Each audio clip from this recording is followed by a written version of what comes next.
Napipitong magbago ang komposisyon ng Senado na magsisilbing impeachment court na lilitis kay Vice President Sara Duterte. Ang posibleng epekto niyan sa impeachment trial sa pagsaksi ni Maki Pulido.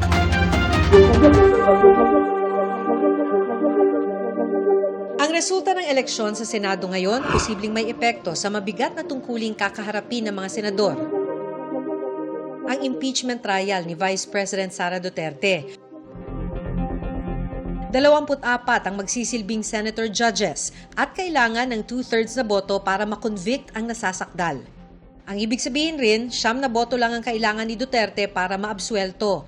Sa pahayag mismo ni Senate President Cheese Escudero noon, nananawagan siya ng impartiality at objectivity sa lahat ng mga kasamahan sa Senado dahil alam niyang madalas na isasalarawan ng impeachment bilang isang political exercise.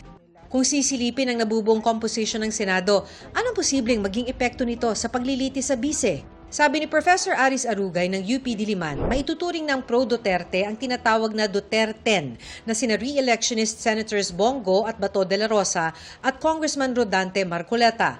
Ganito na rin ang turing ni Arugay kina Senador Amy Marcos at Representative Camille Villar dahil kapwa inendorso ni Vice President Sara Duterte ilang linggo bago ang eleksyon, pero bahagi rin sila ng alyansa ng administrasyon na ikinampanya ni Pangulong Bongbong Marcos. Daratnan ng 5 yan ang mga incumbent senators na itinuturing na pro-Duterte, sina Senators Robin Padilla at dating running mate ng dating Pangulong Duterte na si Alan Peter Cayetano. 7 na yon. Kung pag-usapan natin ng impeachment, ang magic number kay Sara Duterte ay 9, di ba? For acquittal. Kapatid ni Cayetano ang re-electionist at pasok sa Magic 12 na si Pia Cayetano pero tumakbo siya sa slate ng Pangulo. Gayon din si Camille Villar, kapatid ni Senador Mark. It remains to be seen whether on certain issues hindi sila boboto ng pareho. Historically, they tend to, yung mga magkakapatid, lalo na kung full siblings, ito yung impluensya nung dinastiya sa Senado. Magiging mahalagaan niya sa Administrasyong Marcos na manatiling kakampi nila ang ibang papasok na senador na tumakbo, may iba pa sa labas ng alyansa at Duterten.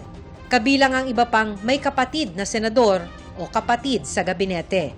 Mahirap naman tansyahin ang iba pang tumakbo sa ilalim ng Marcos Duterte Unit Team noong 2022. Nariyan din si Senador J.V. Ejercito.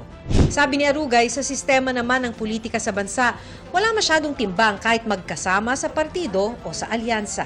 Mas kakalkulahin nila kada suporta sa kahit anong inisyatibo, polisiya ng Marcos administration, mas titimbangin nila, what will I gain? At if this is costly para sa akin, kung madedehado ako dito, kakayanin ba ng reputasyon ko? Lalo na bala kong tumakbo ulit sa 2028? Kabilang sa iisipin ng mga senador ang kani-kanilang political survival lalo na't may full media coverage ang impeachment trial.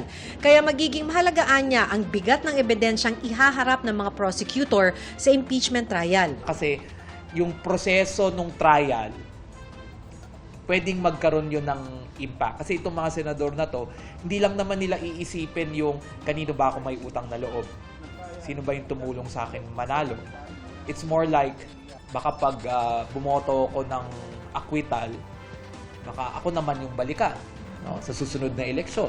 Inaasahang sa July 30 mag-uumpisa ang impeachment trial batay sa naunang inilabas na timetable ng Senado. Para sa GMA Integrated News, ako si Maki Pulido, ang inyong saksi. Mga kapuso, maging una sa saksi. Mag-subscribe sa GMA Integrated News sa YouTube para sa iba't ibang balita.